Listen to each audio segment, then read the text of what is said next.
I think those Gen Z for change kids, those Gen Z for Biden kids, I think they have no idea how much damage they're doing to their long term reputation right Oh now. God, those failures. Yeah, that Because to guy. your point, Russell, I do feel what you were talking about, the demoralization. That's why when you see these paid TikTok Gen Z people, you can tell they're manufactured and paid by the White House. And the only people who are falling for it are other liberal boomers because they're Right, getting roasted right, by their entire generation. As right. they're saying stuff like Gen Z stands with Biden. Nigga, I see the entire Gen Z Twitter roasting their ass. But anyway, Exactly. I'll pass it. I know we want to get to the next Real segment. quick, So, go ahead, kid, and then we go see that kid. Real quick here. So obviously, Nick, you handle a perfect job in number one, calling out MAGA Republicans if they lose to Biden, and of course, Russ, you did a great job in calling out the fact that look, liberals are demoralized. I mean, look, we have to look at this through another lens too. And again, it was brought up in this conversation. We can sit back and not have the stress of having our skin in the game of Democrats versus Republicans. I say we embrace the ability of actually bringing in a new perspective that is third party, breaking away from the two-party system, and actually building movements and organizations that can actually bring in change. Because once the dust is settled, once 2024 is done, people are going to be starting asking, what's next? What's the next step? What's our next objective? And we have to come here together collectively stronger to have that other alternative. And it is our main job, our prerogative right now, to start calling out and the need to have more representation of independent voices that are not part of the two-party system. And if we can capitalize on that, I think we could see a beginning of a real movement, the likes of which MAGA will fail in comparison against, the like of which the Bernie Sanders movement could have been if we keep to where we're at in this initiative of actually breaking away. That's why this show, the Post-Duopoly show, is important. And by the way, final note too, look, when election night's happening, I'm cooking myself a ribeye steak and enjoying the chaos. So no, man, I'm getting a nice glass of wine, nice shot of Japanese whiskey, gonna smoke a bowl, ribeye steak, some nice side dishes, slice of cheesecake. I'm gonna fast for 2 days, and on election night, I am feasting. I'll do a live stream too. Yeah, we're just gonna read through these. You can point out any of your favorites on this list, but this was put out by Caitlin Johnstone, that is, and it's a hit actually. Her tweet that went viral. I think it's at 8,000 likes right now. Now you can listen to it, but we're gonna read it for ourselves, so we can go at our own pace. So here goes one. Now these are 30. Let me read it. 30 signs you might be an empire simp. Now, while we're answering these questions, everybody here on the panel, think of who does this apply to? Does it apply to the squad? Does it apply to AOC, Bernie Sanders? Does it apply to the Bernie Sanders media industrial complex, the TYTs, the Majority Reports, the Rational Nationals, Humanist Reports, and so on? When we go through this list, let us know if it rings a bell for anybody else. 1, you get triggered whenever anyone highlights the well-documented Western provocation that paved the way to the war in Ukraine. I think that's a good one to have bidding. Yeah, you're doing Putin's bidding if you report on facts and things that the Western media used to talk about. You report on a democratically elected government being cool with the help of the CIA. How dare you report facts because you're doing the bidding of Putin? And this is what a lot of people in the media point out as well, that they don't want to talk about neo-Nazis in Ukraine. They want to talk about the ethnic cleansing that the fascist Ukrainian government was doing to their people, because if they bring up facts, you're considered a Putin puppet. If you're an empire simp, as this article is laying out, you are post-facts. It's all about your agenda. But anyway, let's move on. I'll keep my analysis short for each one. We got a lot to go through. Go ahead, CJ. 2, you think Putin invaded Ukraine solely because he is evil and hates freedom, and the U.S. is pouring weapons into the nation because it loves Ukrainians and wants to protect their freedom and democracy. That's Freedom. That's the essentially Matt what. Duss. That's the Matt Duss version of foreign policy. That's the Marianne Williamson version of foreign policy. Where yes, the Yeah. United States launched the war on terror. They had Operation Condor that killed and tortured thousands of socialists and workers in South America. Yeah, we lied about every war. We committed a genocide in Korea, killed innocent peasants in Vietnam. But I promise you, this time we're the right side. I promise you, we're the good guys this time. I know that we lied before. She said that in many interviews too. Marianne Williamson actually says something like this in many interviews when she's like, she was in a Jimmy interview. She was like, you don't believe that the Ukrainians are fighting their hearts out. You don't believe they're fighting to, put everything they have in them to fight. Like, she's one of them that actually believes some of these sort of State Department talking points about these wars, because it's always wrapped around like democracy and bringing democracy, Number city, 3 so. is the entirety of the TYT and breaking points left. By the way. Go ahead and read it, Nick, if you want to. Go ahead. Oh God. No, I spoiled it a little bit, so I'll read it. But this is the entirety of the Bernie Sanders left. You're more interested in Trump's mugshot than the Western-backed atrocities in Yemen or starvation sanctions on Syria. That is them. Yeah, That's the NATO left. They don't tell them those things. I'm like the guy who left the cult. I can tell you what it looks like from inside the cult. These things are not really discussed. And if they do get into them, they frame it like if you're a mature, informed person, you understand that it's a complicated world with no good solutions. And these people are all doing the best that they can. You ever notice when you talk to a lib, they talk like they're fucking insiders. They talk like they just met with Deep Throat in a parking garage. Well, listen, this is what's really going on, right? Because that's the siren song of that media. That's the attraction. It talks in that tone like if you accept these narratives, you're politically sophisticated. So if they address this at all, which they usually won't, it's in that way, right? It's in that very Atlantic Council way. Well, that's how Emma speaks on the Majority Report. That's how she Sam speaks Cedar that way speaks a lot on the Majority Report. Yes, that is so. That's a great point, Russell. Now, number 4, you can listen to Tony Blinken talk without wanting to throw a trash at his head. Hey, and CJ, you notice when we do segments about Anthony Blinken, those are the hardest segments to get through without pausing. Yeah, they are. You guys notice. Because we explained it last time, I think when he was on Meet the Press, where Chuck Todd was blown away with how much this motherfucker was lying. And that's a segment. Look it up on YouTube. It's called Chuck Todd Accidentally Destroys Anthony Blinken. Because he asked basic questions about Taiwan and China. And even Chuck Todd was like, what are you talking about here? And we had to stop the video because every single sentence that Anthony Blinken said was a coordinated lie. And I'm like, yeah, I can let it keep playing, but every sentence is like deserves an analysis on its own. That's why that's a funny line to sum it up, but let's continue. Anyone want to take number 5 and read, and number 6? I got you. Hold on. Wait, gotta sound like a liberal.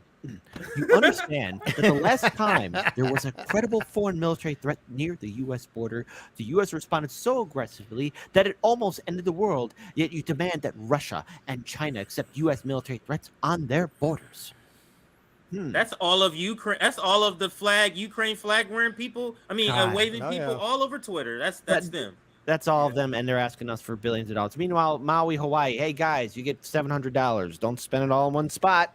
Oh, sorry, your home's got burnt to a cinder. Jeez Louise. Number 6, you think that the U.S. is filling Australia with war machinery because it loves Australians and wants to protect them from China. Now that I think about it, I explained before the NATO left and the pro-war imperialist left relies on ignorance as a shield. Yes. When asked about Ukraine, Bernie would say, I don't know anything about Ukraine, even though I vote on it. I don't know anything about that shit. So I want to see a Biden endorsing progressive, which is essentially all of them, asked about Biden's decision to send nuclear submarines to Australia. How many of them would say, I don't know about that? And if they do know about it, what is your thought about it? Do you think he's doing it because he cares about the Australian people? Do you have a criticism of that or not? There's something they don't want to talk about because they are deeply unserious in the empire simp, as Caitlin points out. But let's continue. Let's see. No, okay, I got this one. You believe the world's most destructive military force is encircling its number one geopolitical rival with war machinery as a defensive measure. The United States is in the South China Sea as a defensive maneuver. That's what people believe. I'm going to cover this later this week where people are like, we got to address the Chinese aggression in the South China Sea. The fuck we doing over there? Anyway, let's go ahead, Russ. No, it's Russell. Russell, yeah, go ahead. Yeah, that really shows you how, and her next few tweets, and a lot of these, or a lot of things on this list are about propaganda. Yeah, look at how propagandized you have to be, and Americans are so brainwashed. They never think about how crazy that is to absorb a narrative like that on the other side of the world, off the shore of another nation, they're being aggressive when they assert themselves in that area. Whereas everybody knows what we would do if you had, going back to Ukraine, can you imagine what we would do if another country were building up troops in Central America? Forget about it, man. The 82nd Airborne would be there in 5 seconds. 5 seconds. So anyway, you live in the most propagandized population on Earth and make jokes about North Korean propaganda. You always hear this because when you post this, Nick, I think one of the first time or a couple of times you posted most propagandized, you probably still get it. The first thing they say, have you ever heard of North Korea? That's one of the. I don't get it as much anymore. Now anymore. I want them people that hit people with repetition. I'm gonna fucking hammer this down. I'll give so many examples throughout the course of my time on Twitter and time on YouTube. Now people are like, yeah, it's fact. We are the most propagandized country in the world. Yeah. North Korean propaganda and the propaganda for China, Russia, or any other country is child's play, fam, compared to ours. Child's play. We live in a country that imprisons 1/4 of the world's prison population, but people believe we're the land of the free. In the United States propaganda whenever. Wait. I'll back right to you, Russell. But the United States propaganda is so extreme, people forget that there was an entire international community that was repeating George Bush's lie on the war on terror, the Western world society. And many people believe that the West was fighting the war on terror out of good graces. So our propaganda is so good, we trick other countries. Like, you got people in the UK and shit repeating our propaganda. We all know, and if you ask people in China, and I had the great professors at Bedbeat Media who live in China, by the way. So people say, Nick, you talk about China, but you know anyone who live in China? Yes, quite a few, actually. And I talked to them about what it's like to live in China. And they say you get a lot of informative news in China because people understand that the news is coming from the state perspective.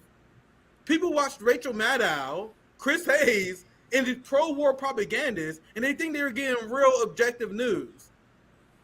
The propaganda in this country completely destroys the propaganda of other countries. North Korea or anyone else don't hold a candle. Now, I will spare you guys because I need to do a panel. I can talk about North Korea for hours. So I'm going to just sum it up real quick. Everything you talk about North Korea is a lie. Mm-hmm. It is an absolute lie by the CIA. And then when people will go to North Korea and debunk the lies, you want to know what the West say? That the West say North Korea sets up fake fucking cities. How is that logistically possible for people to do that? I'm not saying North Korea is great. I am saying that everything you heard about them is fake. Now you have to understand, millions of people, millions of Koreans were slaughtered by the Western Empire. The Western Empire committed a genocide and economically starved the North Korean people. There are CIA operatives and Western-backed puppets that waged information campaign wars in Korea that led to a genocide of their people that they are still recovering to this day. So you guys wondering why North Korea controls the flow of information, considering what they've been through? Considering they got intelligent operations, they're trying to undermine their government? What they do is very mild, all considering.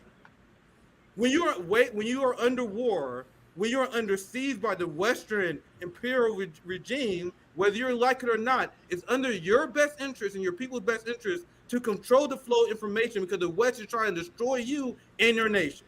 But I spare you guys because that's a long conversation. No, that was needed to add that part in there because that is that for North Korea, that is almost like an asterisk when we were talking about how the United States propaganda war, like them and Putin, those are the two like top, like they're just going ridiculously over the top. But number 9, you live in the most propagandized population on earth and spend your time fretting about Russian propaganda, similar to number 8 with North Korea. Number 10, you think the title of most murderous and tyrannical regimes on earth belong to any government besides Washington. People, and to that point, just real quick, I keep it moving. But to that point, people think that Vladimir Putin has a higher kill count than Jim Crow Joe. People think that Vladimir Putin has a higher kill count than Nancy Pelosi. It's not even close. How about Barack Obama? That's the world heavyweight champion right there. Sorry, you said Obama is what? Obama's a world heavyweight champion. I mean, does Putin have a higher kill count than Obama? I don't think so. Barack Obama even famously said, "I'm very good at killing folks." Yeah, he was really good at killing folks. Barack Obama made Putin look soft, fam. And then Hillary Clinton saw Barack Obama's foreign policy and said she's gonna have a more muscular version of that because Hillary Clinton thought Barack Obama was a pussy. So anyway, let's continue. Man. Okay. Turns out I'm good at killing folks. Yeah. Let me be clear, Russ. There's only one Obama impersonator here, and that's me. It's not even up for a vote. Obama out. Let's well, we're gonna have to break out our banjos. Oh, do a little dueling Obama. Number 11, you live under the most murderous and tyrannical power structure on earth, yet you spend your time shrekking about tyranny in Asian countries. You know how they do that all the time. Number 12, you want to see Vladimir Putin. And on Twitter, on YouTube, when I posted these, this is the one that got the most likes, like 500. Like this section right here, this was the last one on it, but it says, number 12, you want to see Vladimir Putin try for war crimes before George Bush. I think that's a good one. If that's true for the entire Democratic Party at this point. But imagine how broken your brain has to be. And that's the definition of Putin derangement syndrome, if that applies to you. But let's continue, CJ. Number 13, you believe Western interventionism has ever had anything to do with spreading freedom and democracy or protecting humanitarian interests. Number 14, you find protests in places like Iran, Venezuela, or Cuba much more interesting than places like France, Haiti, and Chile. Now, to that point, how many of the TYT, Cal, Crystal, Burning Media Industrial Complex did stories about the NATO protests, the protests against Emmanuel Macron, compared to, I'll be careful here, but with the CIA fronted Iranian protests, I'll say that, and the Juan Guaido CIA fronted protests in Venezuela, which was not supported by the people.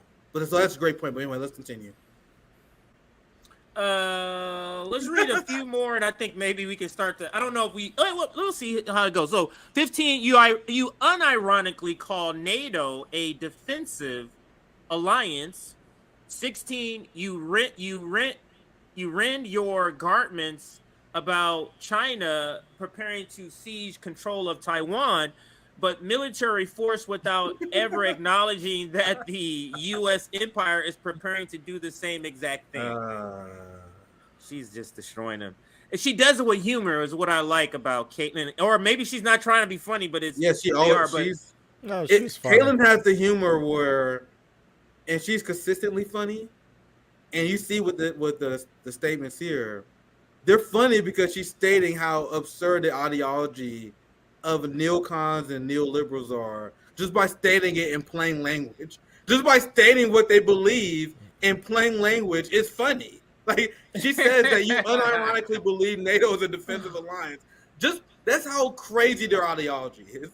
Just saying what they believe is enough, right? Meanwhile, let's continue. I think not even getting this far, just getting to number 16, I think we've clearly wiped out of all of the Bernie and Sanders media industrial complex. Like one of these apply, multiple of these apply to them. We've wiped out all elected progressives, like these apply to them. But let's continue. Number 17, you have ever believed for even 1 second that the U.S. government gives a fuck about Muslims in China. 18, you oppose guns except when they're being used to kill foreigners overseas. Yeah. 19, you claim you oppose the misdeeds of all governments equally, but find yourself spending most of your time yelling at people who criticize U.S. foreign policy online. And then 20, I think, does she mean never or ever? You've ever accused anyone who... She's saying that if you ever did this. Oh, you've ever accused anyone who criticized U.S. foreign policy of secretly working for Russia or China. Everybody does that. All the time. You want to know who did that? Bernie Sanders. Remember when? Yeah. Oh yeah, he did that to Nick. With Nick Brana. Yeah. Nick Brana. He said, How much does Russia pay you? Like I so worked. Did he say that? Yeah, he said that to to Nick Brana. Yeah, yes, he did. This was at the.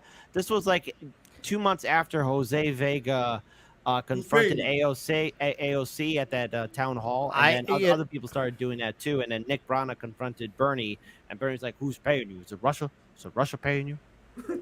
The Russia shit is truly the most bizarre spectacle of the political age to me, because the McCarthy era is like a foundational origin story for the left, and it has been since the 50s. The idea of people who think, even if they're not left, who think of themselves as left, unironically accusing people of being Russian and Russian stooges for having a difference of opinion. These are the same people who were packing the movie theaters to see Good Night and Good Luck in the Bush years. And you don't see that you've become McCarthy era Republicans, especially a guy like Bernie, who's a lifelong socialist. He should be more conscious of the history of red baiting and how dangerous that is than anybody. I didn't even know that until you just told me. That's amazing. That's amazing.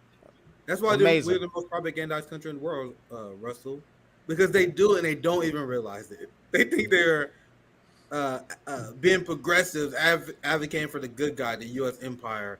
21, RFK is guilty of this. You can read the next couple of ones. You ever accuse someone who criticizes Israel of being an anti-Semite? Wow. Yeah, that wipes him out. Isn't that what he said to Roger Waters or something like that? Where he threw her under the bus for being he said like somewhat something like this. He said, "Well, I understand that you can have criticism of Israel, but if you don't match your criticism with other countries in the Middle East, that get you closer to anti-Semite territory." Yeah, that's the language. I heard something like that. I heard something like that. It's something very similar. That's the very similar talking point that RFK Jr. has used. So I'm just calling him out here because he's falling for the Israeli talking point here. So all we have left is probably like Cornel West still standing. Maybe not even him if you look at some of his past views on empire, but not empire, but the Biden administration and Democratic Party. But 22, you think being anti-war means putting a Ukraine flag in your profile? Is that okay? Marianne Williamson is gone. She's gone now. And how many of these people? Man. How many of these people gonna put a flag of Niger in their bio? Yep. Mm-hmm. Or Haiti. Or Yemen. Yep. I predict 0. Exactly. I predict 0. 23, you think the troops have ever fought for your freedom at any time since you've been alive? That is spot on. Ain't no war been over no freedom at all. No, in our lifetime. Not, I wouldn't say our. Well, let me just leave it there. In the last couple of years, 20 years or so. You think the invasion of Iraq had anything to do with liberating the Iraqi people? Oh boy. Now I think other than the most ranked neocons, like I think a lot of people over like the Bill Crystals, they believe that, right? But think about it like this: many people they see through the Iraq war now, right? But there are many people that believe the Ukraine war is about liberating the Ukrainian people. So it's just, even though they've seen past the Iraq war, they fall for the same thing when the new war come up. How is that? 25. You think the destruction of Libya had anything to do with protecting Libyans? Oh boy, that's devastating. 26. You think the West arming Al Qaeda in Syria had anything to do with advancing the interests of Syrians? And we're rounding down to the last few ones. 27. You think U.S. escalation against Russia and China has anything to do with national security? That's kind of the catchphrase, the catch-all. When they want to do anything, they just say national security or U.S. interests. 28, you think the Department of Defense has anything to do with defense? That definitely encompasses a lot of people. Now, here's the last two. You think it's okay for the U.S. to keep waging war, destroying nations, starving civilian populations with economic sanctions, instigating proxy wars, arming neo-Nazis and violent jihadists, staging coups and persecuting journalists, because if it doesn't do those things, the world might be taken over by evil tyrants. Wow. That's a liberal worldview. Right. And then 30, you were bothered by any item on this list. Well, that's the Rachel Maddow, latte sipping, vote blue no matter who, TYT, Sam Cedar supporting the liberals who are watching this, who are going through that. You know, me personally, I'm shaking. Me personally, I'm literally shaking. I'm in shambles. How dare you accuse the Ukrainian people of being Nazis? How could she be so insensitive? They have a Jewish president. Yeah, a Jewish they love president, to bring that up. They love to bring that up as if that means anything. Obviously, it doesn't. So I think we've all given our. I think we've all kind of given our last thoughts, but let's run around the table again just in case you want to insert anything holistically, maybe not about an individual one. Any comments? I'll go around, going once, going twice. Well, that entire list pretty much, and this is why we all have to go after it very hard. The linchpin of all this is media brainwashing, because if you really look at the divide between people who that list applies to and people who don't, it really comes down to who still believes the media is telling you the truth. Yep. Who still buys that narrative? Like, if you want to really break people out of those beliefs, you've got to convince them that the media is not telling them the truth, which at this point, honestly, if you haven't figured that out by now, you might be a lost cause, but that's really what you have to go at. As long as they believe the media, it's hopeless. It's hopeless. Whatever you convince them of at some, dinner or over drinks, they're going to get brainwashed out of it the next day if they're still believing that shit. Yeah, we have some education to do, because a lot of people inherently distrust the media, but then there are times they turn the brain off, where they just like, I guess they just report the news, and they're so good at the propaganda. They're doing the propaganda when it seems like they're reporting the news.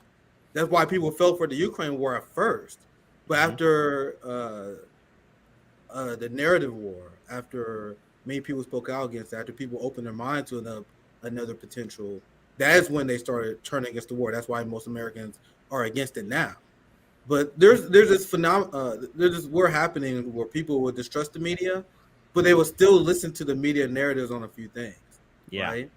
And that's why I often challenge right wing populists and other people, because they'll say, "Oh, I don't believe anything the media say. I don't believe anything the CIA said," but they'll believe anything this media says or anything the CIA said about socialism. I don't trust the media, but everything the media says about socialism is true for some reason. So I Except for that. challenge you. So you see Yeah. through you guys see what I'm talking about? That's an instance where people don't trust the media, except on some things for some reason. Like once I decided that I'm going to toss everything that the empire taught me that brainwashed me and I decolonized my mind, that's what opened me up to look into socialism, communism, because I'm like, I don't know that much about it, but they said it was bad. Apparently, these motherfuckers lie about everything, right? But anyway, I spare you guys. You know, any other thoughts, kid? Anyone else have anything on that? You know, the propaganda runs deep within the American psyche. They've done a phenomenal job in brainwashing a lot of people. I think some people are waking up to some of the propaganda. But this is where our job comes in. But our job is exponentially harder because we have the jackboot of YouTube censorship and so much more preventing us from getting our voices out there. Look, ideally, all of our channels, were this a true meritocracy on social media, we should really be at 1 million subscribers right now, all of us collectively. But that's not the case, and we have to work hard, double time, and put quadruple our efforts into putting out thought-provoking content and waking people up to the fact that we are in a propagandized media state that only caters to Wall Street and big banks. And the sooner we start organizing ourselves and again getting our message out there, the closer we can to getting a real movement out there. But it's just, I have to say, it's pretty impressive just how deep the propaganda runs amongst all Americans. And if we don't do something about it now, it's going to be irreversible sometime in the near future.